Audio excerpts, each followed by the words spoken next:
Pernah nggak sih kamu pakai sesuatu yang kelihatan keren, canggih, penuh janji, tapi pas dipakai malah bikin emosi? Itu persis yang dirasain jutaan pengguna komputer waktu nyoba Windows Vista.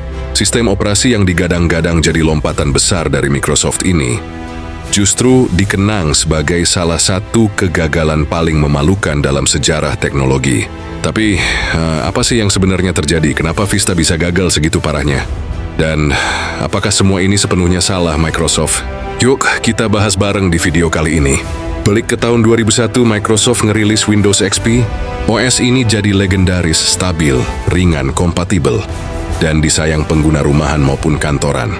Tapi zaman terus bergerak. Internet makin kenceng, ancaman keamanan makin banyak, dan orang-orang mulai pengen tampilan yang lebih modern.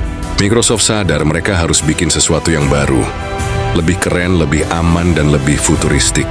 Lahirlah sebuah proyek ambisius bernama Longhorn.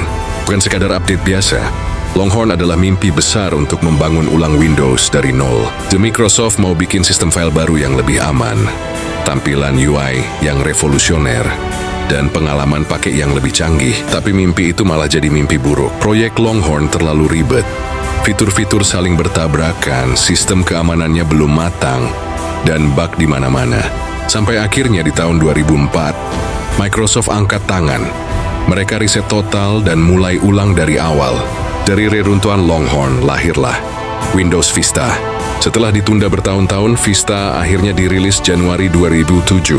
Promosinya gila-gilaan, tampilan Aero Glass yang transparan, sistem keamanan baru, dan UI yang lebih modern jadi jualan utamanya. Tapi sejak hari pertama peluncuran, masalah mulai berdatangan. Masalah paling utama, Vista terlalu berat. Komputer yang dulunya lari kencang di XP, tiba-tiba jadi lemot banget. RAM cepat habis, booting lama. Buka aplikasi pun kayak nungguin siaran bola buffering. Belum lagi masalah driver. Banyak perangkat kayak printer, scanner, webcam, mendadak nggak bisa dipakai karena drivernya belum siap. Pengguna frustrasi, apalagi yang baru beli laptop dengan Vista udah pre-installed. Dan yang paling ngeselin, User Account Control, UAC. Fitur keamanan baru yang muncul terus tiap kali kamu klik. Sesuatu bahkan buat hal-hal kecil. Alih-alih merasa aman, orang malah ngerasa terganggu. Media pun mulai ngehujat, review negatif di mana-mana. Banyak pengguna milih downgrade balik ke XP. Bahkan produsen kayak Dell sampai nawarin XP lagi sebagai opsi. Gamer juga ngamuk, banyak game favorit nggak jalan mulus. Software editing dan desain pun bermasalah. Vista jadi bahan lelucon dan meme di internet. Alih-alih jadi terobosan, Vista malah dianggap mundur. Microsoft pun mulai sadar. Vista bukan sistem operasi yang dicintai. Walau mereka terus rilis patch dan update, reputasinya udah terlanjur jatuh. Vista jadi simbol dari ambisi yang terlalu tinggi tapi eksekusi yang nggak siap. Padahal kalau dilihat lebih dalam, Vista juga punya sisi positif. Fitur-fitur kayak UAC yang dulu dibenci, sekarang jadi standar di Windows modern.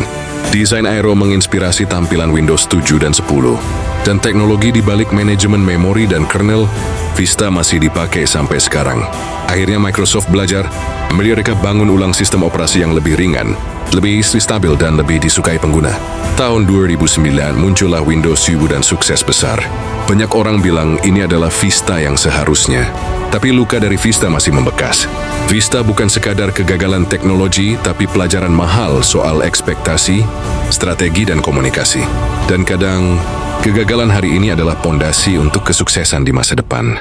Kalau kamu pernah pakai Windows, Vista atau punya cerita lucu atau tragis soal OS ini, tulis di kolom komentar ya.